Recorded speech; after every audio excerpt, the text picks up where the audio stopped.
Top five, top five, top five. Semi-topical back with another video. I'm Strange Wang, he is Nate. Today we're doing top 5 actresses. Preface something before, because Hollywood is shitty towards women and minorities. They don't have women especially don't have a longevity in Hollywood. So it's a lot harder to choose than the males. But if you do want to watch our male top 5 actors, I above one of our heads. Tell us about the Zemeckis rule, Nathaniel. So Robert Zemeckis is the director, and he also directed Back to the Future, so time travel. So basically, if we both have the same person on our list, but one of us has that person 2 spots or more higher on the list, they will invoke the Zemeckis rule, which just means that we will not talk about that person until we get to them on the person who has them higher's list, so we don't have to talk about them twice. And they clearly care about them more. Exactly. So I'm going to start off. My number 5 is Clara Fourier. Okay. And it's because her last 2 movies that I saw her in, which was Unsane, which blew me away, and First Man. She was the best part of First Man. The Oscars thing came out. She wasn't even fucking nominated. Tragedy. And dude, she stole that movie from me. I remember talking to you afterwards, how good she was. Like, honestly, that may be top 2 or 3 in my opinion, best female performances I've ever seen in my life. Yeah, she does really, really good in that movie. She's amazing. And whatever she comes out with next, I'm going to go see because of that performance. I'm with him 100% of the way. Next is going to be Grace Kelly. She's in High Society, which is a musical based on Philadelphia Story. She plays a great lead lady in that. She plays a great love interest, strong woman in High Noon. And then she's in a handful of Hitchcock films. So Grace Kelly, see her a lot in Hitchcock films. Really enjoy all of her performances in those films. My number 5 is Miss Uma Thurman. I love Tarantino movies, and like those are definitely where she tends to shine the most. But I just love how quirky she is. Like nobody can quite play. Like she's not a real life person, in any of her roles. Like, I mean, she's like a comic book character almost. I guess. She's like a real life anime character. And like I know so much of it is like the dialogue that she's given and things like that, but the way that she delivers it is just so like if I ever had like a blind Tinder date with someone like her, I would be mesmerized the entire conversation, and I would literally just be like, literally no one talks like you. Like, who talks like this? Nobody talks like this. Is great. The reason why you'd be mesmerized is because she played Poison Ivy. Well, she's got flowers and shit. That's true. And as terrible of a movie as it is, I have a very soft spot in my heart for that movie. And also, like, I watched her when I was really, really young, and like she probably honestly was one of the first people I was incredibly attracted to in film. But I like plants. What can I say?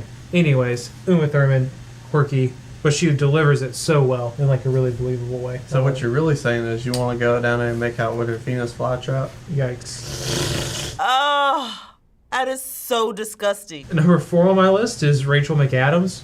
I love her. Like, That's a big step in their relationship. I know. Call me. I just love her personality. Like, she just comes off like so like endearing and like sweet in most of her roles. Maybe she's not like that in real life. I don't know. But like all the characters that she plays, I really, really love. Like, I love her in The Notebook. I really love her in About Time. Southpaw. Like, she just like consistently plays like. You can do it! Like, I don't know, there's just something similar about all her roles, I feel like. And, like, she just, like, all of her roles, like, seem to carry a certain level of empathy to them. Like, she's just really, really good at convincing me that, like she is into what she's doing. And it's very rare that I see her in something where it doesn't feel like she can, like, make the movie have more chemistry. Next on my list is going to be based on one role, and one role only. Okay. It's Helena Bonham Carter. Oh, Fight Club. Fight Club, Marla Singer. Not only do I think she's the most attractive film character in film history, she's the role, like, there's no other role like it. The role blows me away. Her looks blow me away. It's amazing. Beautiful in every way. Next is going to be my number 2, which is Kathy Bates, who did have a long career in Hollywood. She still acts to this day, but she's done some stinkers. Don't get me wrong, but you can't take that away from her iconic roles like Misery or Bobby Boucher's mama. So that's why she's my number 2. My number 3 is Meryl Streep. In all honesty, she is probably the greatest actress, if not actor, of like this generation of film. It's debatable. She's phenomenal in everything that she does. I love musicals, and I just have this really weird affinity for Mamma Mia. And like, her character in that movie is just like she's just someone that I can't help but want to be around. And then like when I watch interviews with Meryl Streep outside of that, she just seems like so much like that character. So it's just like you have an extraordinarily talented individual. Like she's so good at what she does. Clearly, no debate. Who is also like seems to be a genuinely good person, which I feel like is probably fairly rare amongst Hollywood celebrities. Like all around, like Meryl Streep is fucking awesome. My number 2 is Frances McDormand.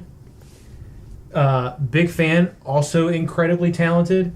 I really do I think she's one of those talented actors in Hollywood period right now. She is so good. And her diversity is what really sells it for me. Like the way that she pulled off playing her character in Fargo to like going to who she played in 3 Billboards Outside Ebbing, Missouri. Like that's a big switch. But like there's nothing less badass about either of them.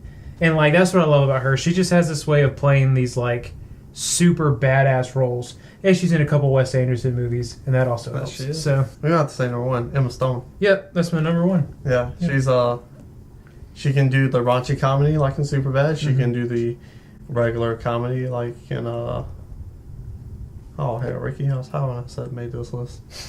What's that movie called? Which one? I don't know. La La Land, maybe. Oh. I don't know. She's Easy A. That's what I was thinking of. Oh, Easy A. Okay. She's great in Easy A. She's great in La La Land. She's great in Zombieland, where she can do some action show off of that. Yeah. I've never seen her in a bad movie. Mm-hmm. So, and I watch a lot of her movies, and I watch them a lot. Yeah. So right. Mm-hmm, for sure. Rewatchability, and she never gets old. Yeah. So like I love all of those Emma Stone performances. I think her Oscar that she got for La La Land is 100% deserved. My personal favorite performance is Birdman.